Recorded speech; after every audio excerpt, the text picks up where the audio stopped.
I have nothing to do with Jeffrey Epstein. I threw him out of my club many years ago because I thought he was a sick pervert. But I guess I turned out to be right. But you know who does have? Bill Clinton, Larry Summers, who ran Harvard, was with him every single night, every single weekend. They lived together. They went to his island many times. I never did. Andrew Weissman, I hear. All these guys were friends of his. You don't even talk about those people. You just keep going on the Epstein files. And what the Epstein is a Democrat hoax to try and get me not to be able to talk about the $21 trillion that I talked about today. It's a hoax.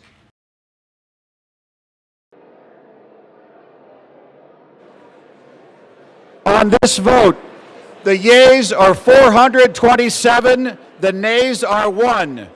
2/3 being in the affirmative, the rules are suspended, the bill is passed, and without objection, the motion to reconsider is laid on the table.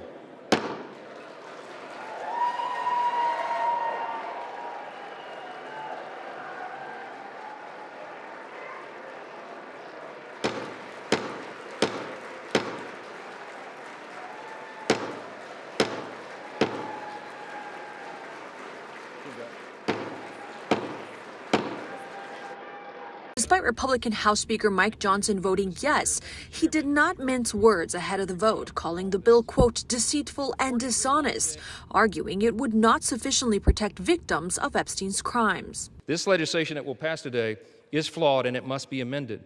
So now we rely upon our partners in the other chamber to get that done. That chamber is the Senate, where Senate Minority Leader Chuck Schumer urged members to take up a vote as early as today. Survivors agreed, issuing a message to President Donald Trump Tuesday morning. I am traumatized. I am not stupid. You have put us through so much stress, the lockdowns, the halt of these procedures that were supposed to have happened 50 days ago. A reference to Arizona Democratic Representative Adelita Grijalva, who waited 50 days before she was officially sworn in. She was the decisive 218th member in support of the discharge petition to force a House vote on the release of the Epstein case files. The survivors are the ones who want this bill. And of course it protects the victims because we worked with the survivors in drafting the bill. President Trump said he'll sign the bill if Congress passes it, even though to this day he calls the issue a, quote, Democratic hoax. I'm Maribel Gonzalez reporting. Yeah, Dee, tonight we really saw a rare moment here on Capitol Hill where the wheels of government moved quite swiftly. The bill now heading to the president's desk. If and when signed, that law would force the Justice Department to publicly release its files on the late convicted sex offender. Just hours after the House vote, senators agreed to approve it unanimously, skipping a formal roll call. Now we can move on from the issue. The president will sign the bill, and presumably the documents will be released, and the American people can make up their minds. We have to make sure that all of the documents are released, that there are no games. We know there's a corrupt Justice Department. We know that Bondi and Kash Patel do just what the president asks and wants. For survivors of Epstein's abuse, passage of this bill was a watershed moment, really, in a years-long fight searching for accountability. We have not been heard for so long, and I think the power of being heard and being recognized and being validated is incredibly healing. Live look over the White House there tonight. No official word directly on the bill signing by President Trump at this hour. Now it forces the release of all files, as mentioned, within 30 days here, while allowing the DOJ to redact information about victims or any continuing investigations. 528 lawmakers in the House and Senate voted to release the Epstein documents after months of back and forth. The vote was nearly unanimous in both chambers. The only vote against coming from Louisiana Representative Clay Higgins. When asked why, he said it was for privacy concerns. Taking to X today, the congressman wrote, we've got it pulled up right here, the bill abandons 250 years, he says, of criminal justice procedure in America, adding there were a release of the documents on this scale stands to harm thousands of innocent people, including witnesses. I am traumatized. I am not stupid. And to the President of the United States of America, who is not here today, I want to send a clear message to you. I do understand that your position has changed on the Epstein files, and I'm grateful that you have pledged to sign this bill. I can't help to be skeptical of what the agenda is. My sister is not a political tool for you to use. And we keep getting asked this. What does justice mean, you ask? It starts with acknowledgement. This was me at 14 years old. I was a child. I was in 9th grade. I was hopeful for life and what the future had held for me. He stole a lot from me. I have a 14-year-old daughter myself, the same age I was. And when I look at her, I see the little girl I used to be, the one that no one protected. My greatest fear in this entire world is history repeating itself. Also developing this morning, President Trump calling on Americans not to lose focus as he says Democrats are using the Epstein case as a big distraction. Trump is expected to sign the Epstein measure approved by both the House and Senate yesterday. In a post online, he wrote, "I don't want Republicans to take their eyes off all of the victories that we've had, having created the hottest country anywhere in the world." The bill will order the Justice Department to release all unclassified materials related to Epstein and co-conspirator Ghislaine Maxwell that is not protected by the courts. Already tens of thousands of pages of documents have been released, so it's unclear if there will be any new information. As far as the Epstein files is, I have nothing to do with Jeffrey Epstein. I threw him out of my club many years ago because I thought he was a sick pervert. But I guess I turned out to be right. But you know who does have? Bill Clinton, Larry Summers, who ran Harvard, was with him every single night, every single weekend. They lived together. They went to his island many times. I never did. Now, I just got a little report, and I put it in my pocket, of all the money that he's given to Democrats. He gave me none, zero, no money to me. But he gave money to Democrats. And people are wise to your hoax. We're also monitoring the fallout for a Democratic Congressmember after records showed her communications with Jeffrey Epstein during a congressional hearing. A House vote to censure Virgin Islands delegate Stacey Plaskett failed by just 3 Republican votes last night. Lawmakers brought the resolution after Plaskett admitted she was texting with Epstein during the 2019 Michael Cohen hearing and that Epstein coached her on questions to ask. Those documents show that Delegate Stacey Plaskett, a sitting member of Congress, coordinated her questioning during an official oversight hearing with a man who is a convicted sex offender, a man whose crimes against minors shocked this entire nation. Let me be clear, this was just not casual contact. There were deliberate communications, and they shaped her official line of questioning in a congressional hearing. 3 Republicans voted with Democrats. Congressman Lance Gooden from Texas, Nebraska's Don Bacon, and Dave Joyce from Ohio.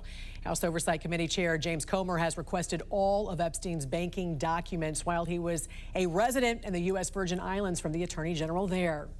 Do you have concerns, Congressman, that the Justice Department's investigations that he's ordered into the Democrats who were named in these emails last week could be used as a justification for not releasing everything that the DOJ has?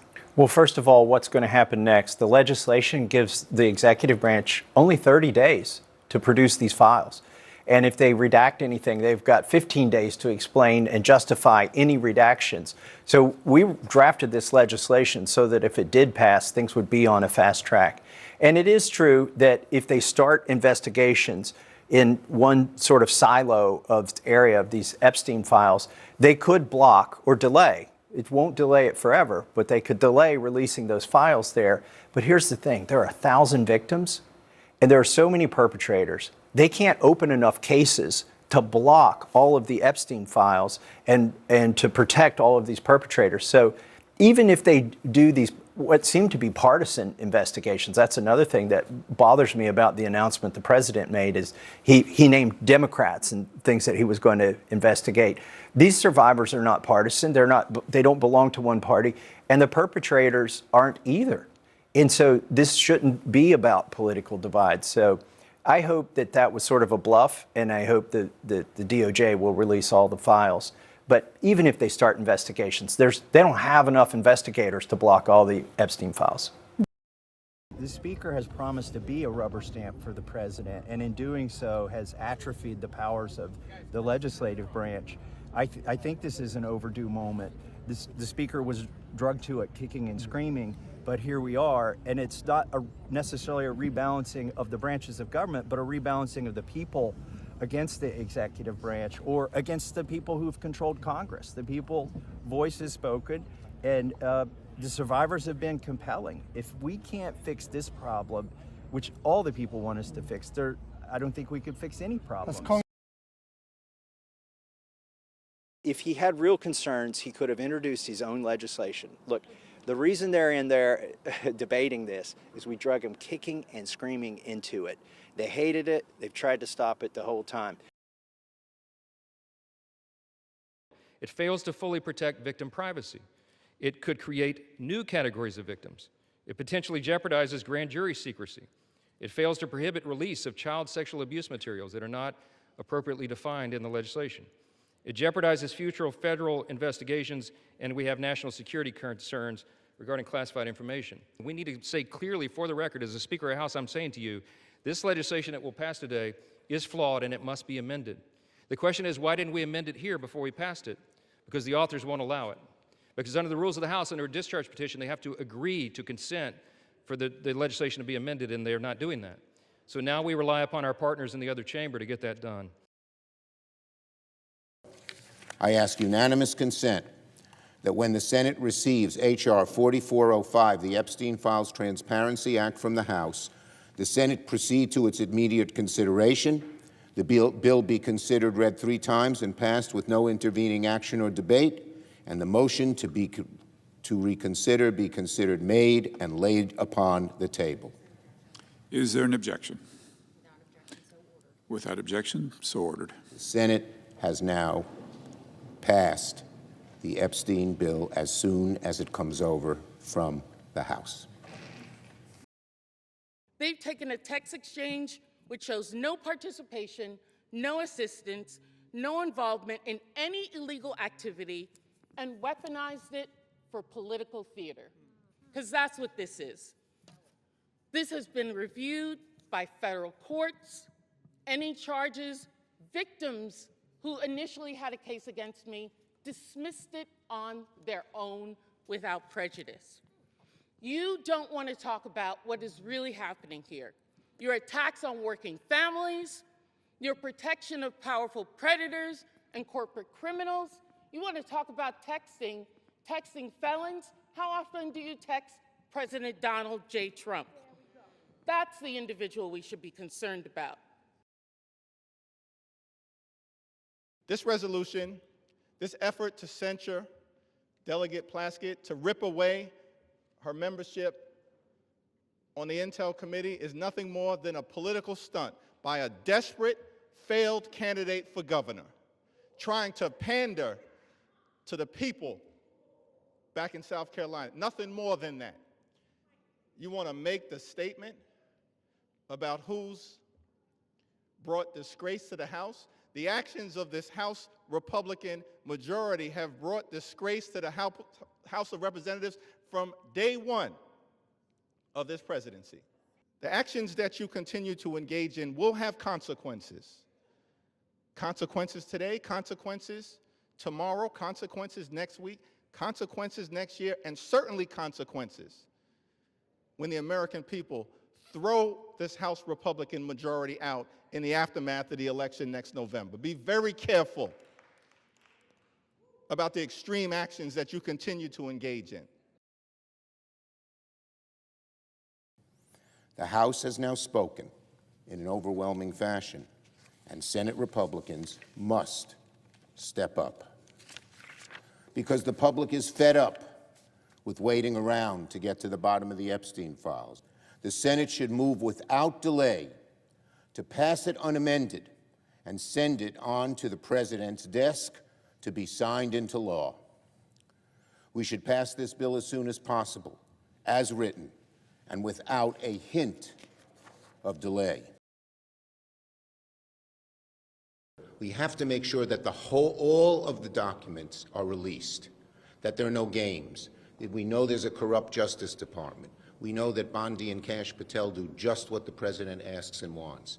And we Democrats, I just had a meeting of 10 of my colleagues, are going to do everything we can to make sure all of it comes to light, and they don't hide evidence against anyone who might be incriminated by these documents.